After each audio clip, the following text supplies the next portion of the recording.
I love you, a bushel and a peck, a bushel and a peck, though you make my heart a wreck. I was in the kitchen unloading groceries when my stepdaughter, Liliana, sighed a deep, melodramatic, preteen sigh. I sure wish I could have some of that watermelon. Now, I grocery shop, mostly so my family can eat groceries, so I was like, well, go ahead. I can't, she huffed. I'm on my period. Unaware of the great perils of eating watermelon while menstruating, I was confused. Huh? It's got too much air. You can't eat stuff with too much air when you're on your period. It gives you cramps. Now, herein lies the dilemma of a stepmother. You pour your hope, sweat, and whole self into your children, then send them out the door every other weekend and alternating holidays and pray no one messes up all of your hard work. I even have it easy. Friends with Jose for years before we married, I had the unique gift of being there when Liliana was born. I looked into her little face and I prayed that she would grow to be strong and intelligent and brave.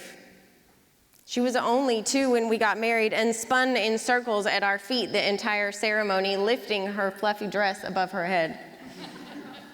I had been in Liliana's life since day one, so stepmotherhood should have been a cinch. But Jose and I were from different cultures and parented in very different ways. My family believed in healthy food, bedtimes, and strict limits on SpongeBob SquarePants. Jose's family believed in much more, let's call it freedom, where toddlers fell asleep between 2:30 and 3 a.m. after a hearty dinner of cheese puffs and orange soda. Throw in a biological mother, and even though we had full custody, there was quite a chorus of influences, all singing different songs. Some days were a total bust. Like when I abandoned a full cart to drag Liliana out of Target, kicking and screaming and throwing a temper tantrum. Or when I scrubbed another marker masterpiece off the walls, reminding her again, we only draw on. Huge almond eyes peered from behind tight curls and she would recite, we only draw on paper.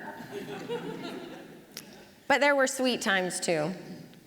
Once, her naturally melancholy personality had been whining and complaining all morning, and I had had enough. Squatting down to face off with the 5-year-old, I said, Liliana, say something good about your life right now. Something good? Yes. About my life? Yes. Throwing herself into my arms, she bellowed, you okay? Not sweetly, but resolutely. And I knew that little girl and I were gonna make it. Moments like this helped in times when she would come home from a long weekend away looking like she'd been hosed down with ketchup and nacho cheese. When Liliana was 7, Jose and I separated.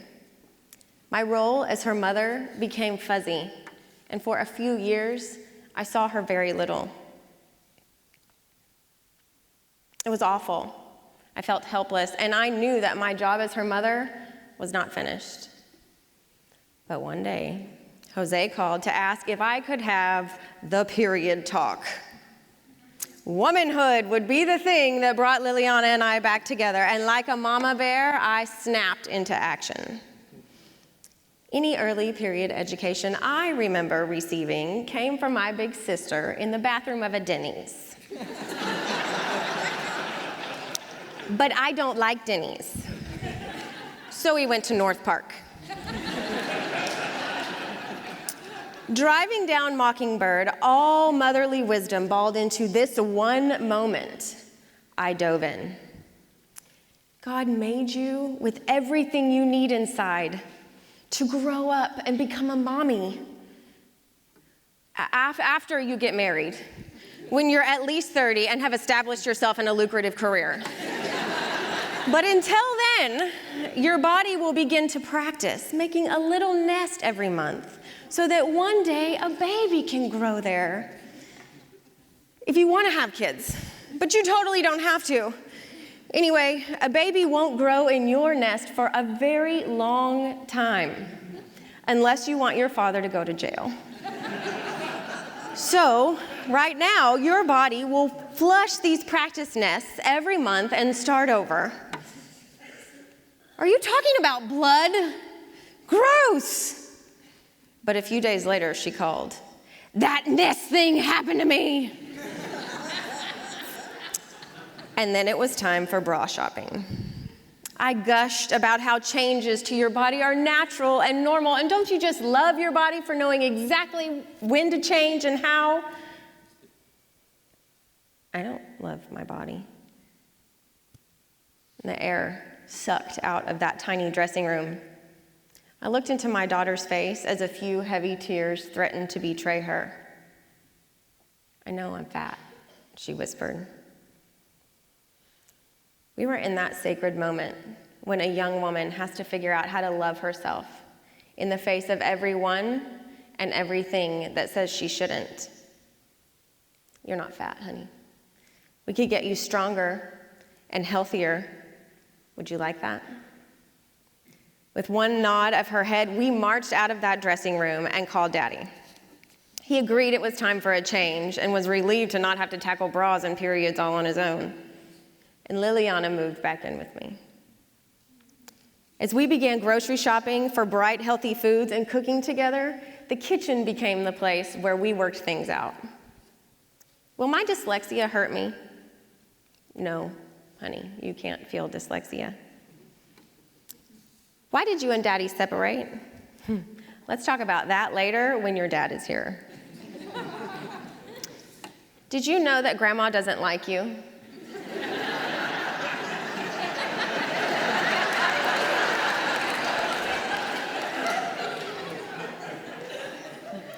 Yes, honey, yes, I knew that.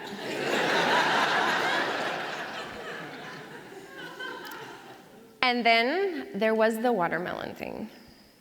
Cold air causes cramps, so you have to stay warm, cover your vagina, and not eat things with too much air in them when you're on your period. I wanted to yell, "What the?" But instead I said, "Let's Google it."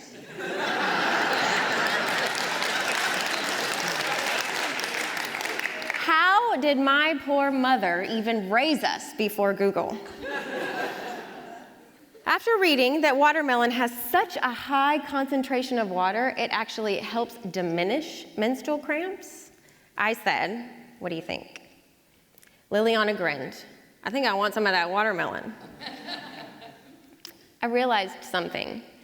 All the years of fighting other influences, every time that she walked out that door and I thought my voice would go out the window, I wasn't fighting against anyone. I was fighting for her, to funnel through the voices in life, in society, even in her crazy family, and find the truth. These kitchen talks have become our norm. Mom, I like Dennis, but Daddy says I'm not allowed to have a boyfriend until I'm 30. Grandma says I should sleep like this so my boobs grow closer together.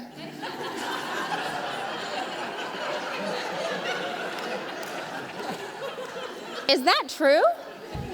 Do I want them closer together?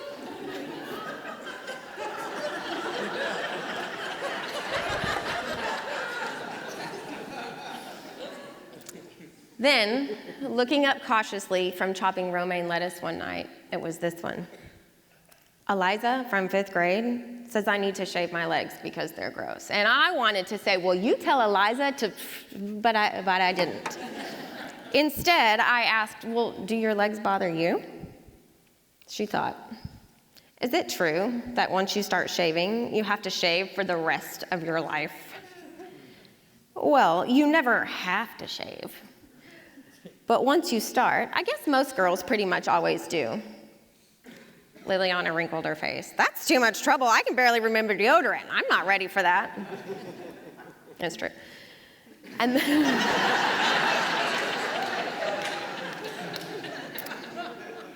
and there it was, a glimpse of the strong, intelligent, and brave woman I have always prayed she would become. I may not be the only voice she hears, but she's finding her voice. And that's really all I've ever cared about. So I printed an article by a gutsy girl declaring, "Men don't have to shave, why should I?" Liliana looked at the picture of the very indignant, very hairy young woman and rolled her eyes. "Gross, Mother. Not saying I never want to shave, just not yet." "Okay, but you'll let me know when you think you're ready." "Yes. Now can you get out of the kitchen so I can finish making dinner?"